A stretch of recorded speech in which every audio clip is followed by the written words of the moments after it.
আমার বাসায় কিছু মানুষ আক্রমণ করেছে। মিস আর্থ বাংলাদেশ বিজয়ী মডেল মেঘনা আলমকে আটক করা হয়েছে। জানা যায় রাত 10:30টায় মেঘনা আলমকে আদালতে হাজির করে ডিবি পুলিশ। পরবর্তীতে তাকে কাশিমপুর কারাগারে পাঠানো হয়। বৃহস্পতিবার রাতে শুনানি শেষে ঢাকা মেট্রোপলিটন ম্যাজিস্ট্রেট শেফাতুল্লাহ এই আদেশ দিয়েছেন বলে জানা গেছে। এর আগে বুধবার সন্ধ্যায় ফেসবুকে মেঘনা আলমের লাইভ চলাকালীন তার অভিযোগ অনুযায়ী বাসার দরজা ভেঙে পুলিশ পরিচয়ধারীরা ভেতরে প্রবেশের পরপরই লাইভটি বন্ধ হয়ে যায়।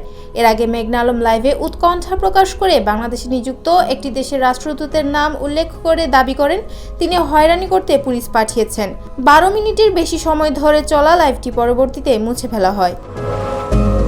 ডিটেনশন আইন অনুযায়ী সরকার নির্ধারিত কর্তৃপক্ষ কোনো ব্যক্তিকে আদালতের আনুষ্ঠানিক বিচার ছাড়াই একটি নির্দিষ্ট সময়ের জন্য আটক রাখতে পারে, যা মূলত জননিরাপত্তা, রাষ্ট্রীয় নিরাপত্তা এবং আইন শৃঙ্খলা রক্ষার স্বার্থে প্রয়োগ করা হয়ে থাকে। জানা গেছে তার বোন বুধবার সন্ধ্যায় সামাজিক যোগাযোগ মাধ্যম ফেসবুকে দেওয়া এক পোস্টে অভিযোগ করেন বাসা থেকে মেঘনাকে অপহরণ করা হয়েছে। RICL TMX, যুগের পর যুগ স্থাপনা থাকে মজবুত। এর আগে ফেসবুক লাইভে এসে মেঘনা অভিযোগ করেছিলেন ভাটারা থানা পুলিশ পরিচয়ে কিছু লোক তার বাসার দরজা ভেঙে ভেতরে ঢুকেছে।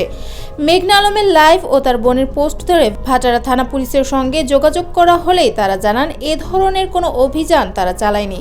বোনের বিষয়ে বাংলাদেশে নিযুক্ত একটি দেশের রাষ্ট্রদূতকে জিজ্ঞাসাবাদ করার জন্য সরকারের প্রতি এ সময় অনুরোধ জানান তিনি। সরকারের একটি গোয়েন্দা সংস্থার তথ্য মতে বাংলাদেশে নিযুক্ত একটি দেশের রাষ্ট্রদূত তার প্রথম স্ত্রীকে না জানিয়ে মেঘনা আলমের সঙ্গে বাগদান সারেন। পরে মেঘনা বিষয়টি জানতে পেরে রাষ্ট্রদূতের স্ত্রীর সঙ্গে যোগাযোগ করে দুঃখ প্রকাশ করেন এবং এঙ্গেজমেন্টের আংটি ফিরিয়ে দেন।